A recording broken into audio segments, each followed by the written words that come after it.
Halo, Sobat Pelopor. Kembali lagi saya akan membahas sedikit tentang PSM Makassar yang akan berhadapan dengan Malut United besok di pekan ke-15. Dan tentunya ini pertandingan yang wajib dimenangkan PSM Makassar jika ingin terus berada di papan atas klasmen. Karena kalau PSM Makassar mampu menangkan pertandingan besok melawan Malut United, ya PSM Makassar kalau tidak salah akan naik ke posisi ketiga klasmen sementara teman-teman dengan mengoleksi 26 poin. Menyamai poin Borneo FC di urutan ketiga saat ini. Jadi ini makanya pertandingan besok akan menjadi sangat penting untuk PSM Makassar.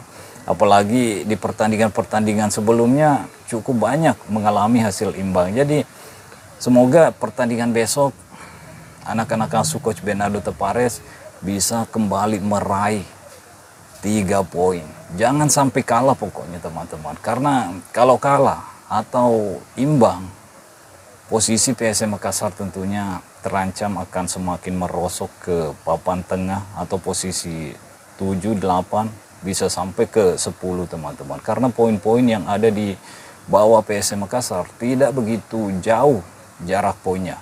Beda 2 poin, beda 1 poin, beda 3 poin. Jadi sangat rawan jika PSM Makassar tidak mampu mendapatkan 3 poin besok melawan Malut United. Sangat rawan poinnya, sangat rawan juga posisinya untuk merosot ke papan tengah klasemen.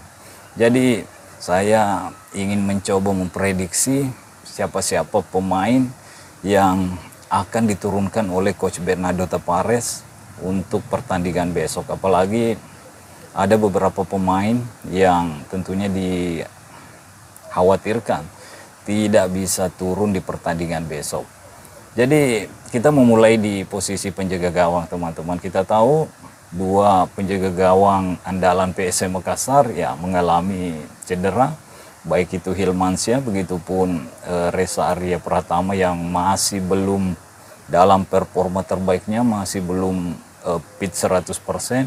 Semenjak kembali ke pelatihan PSM Makassar, belum pernah mendapatkan menit bermain teman-teman. Jadi yang akan turun di posisi kiper PSM Makassar mungkin Muhammad Ardiansyah kembali yang udah memainkan beberapa pertandingan juga bersama PSM Makassar di musim ini. Ya cukup bagus juga, cuman Muhammad Ardiansyah harus lebih memperbaiki lagi timingnya ketika ingin keluar mengambil bola, misalkan ada tendangan sudut atau tendangan-tendangan bebas, dia harus memperbaiki waktu pengambilannya teman-teman jika ingin keluar dari sarangnya, karena itu cukup berisiko kalau seorang penjaga gawang luput dari tangkapannya jika keluar dari sarangnya untuk menangkap bola atau untuk menghalau bola. Jadi saya berharap Muhammad Ardiansyah bisa bermain lebih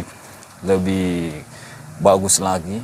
Dan di dua center back tentunya untuk Yoram Fernandes tidak akan tergantikan di situ teman-teman. Begitupun dengan Alessio Neto yang menciptakan gol ke gawang PSS Sleman kemarin. Ini akan menjadi duet yang tak tergantikan di posisi back tengah PSM Makassar. Untuk posisi kiri ya ini juga sulit untuk digantikan jika tidak mengalami masalah, yaitu Victor Luis, pemain terbaik di PSM Makassar kalau menurut saya teman-teman. Ini pemain mobilitasnya naik turunnya, kapan waktunya untuk membantu penyerangan, kapan untuk tetap stay di sisi kiri PSM Makassar.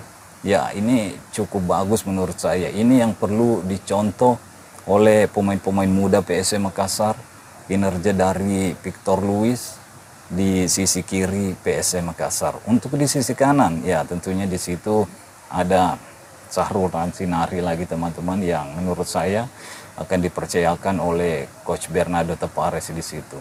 Jadi back ada Muhammad Ardiansyah, dua center back ada Yoram Fernandes, ada Alessio Neto, di wingback kiri ada Victor Luis, di wingback kanan ada Lansinari.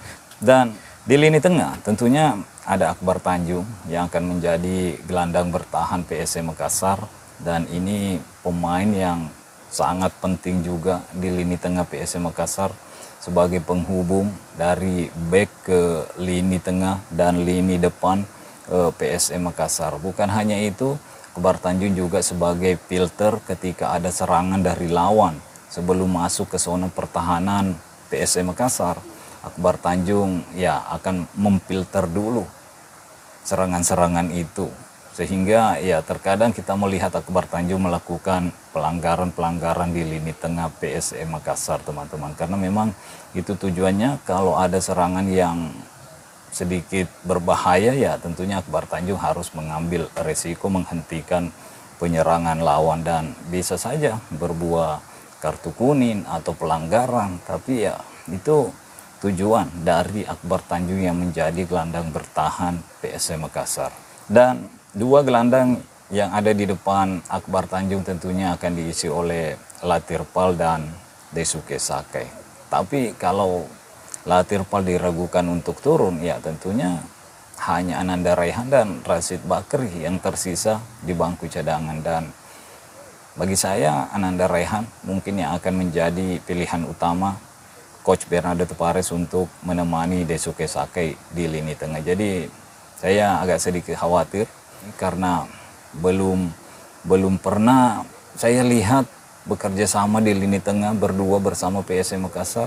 Latirpal, ya tentunya kita udah melihat bekerja sama dengan Ananda Raihan, bekerja sama dengan Daisuke Sakai berjalan cukup bagus. Tapi untuk Ananda Raihan dan Daisuke Sakai, ya kita akan melihat seperti apa kerjasamanya di lini tengah PSM Makassar jika memang Latirpal tidak bisa diturunkan oleh Coach Bernardo Tavares di pertandingan besok. Untuk lini serang PSM Makassar, ya tentunya akan diisi oleh Nerming Haljaita di penyerang tengah, dan di dua wing akan diisi oleh Rizky Eka Pratama dan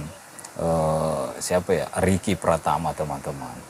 Ya, saya berharap Rizky Eka Pratama ya meningkatkan kebugarannya, meningkatkan fisiknya tentunya. Karena sudah beberapa kali saya melihat Rizky Eka ya ketika menit-menit 60 ke atas sudah mulai mengalami kram, terjatuh. Jadi ada hal-hal yang perlu ditingkatkan oleh Rizky Eka Pratama jika ingin terus berada di starting line up PSM Makassar. Karena menurut saya pemain ini pemain yang cukup bagus, pemain yang punya dribble yang bagus, punya tusukan-tusukan yang bagus, punya shooting bagus juga. Tapi ya ada beberapa hal yang perlu ditingkatkan jika ingin menjadi winger yang lengkap untuk PSM Makassar, yaitu masalah akurasi passing dan kondisi fisik yang harus diperbaiki oleh Rizky Eka Pratama.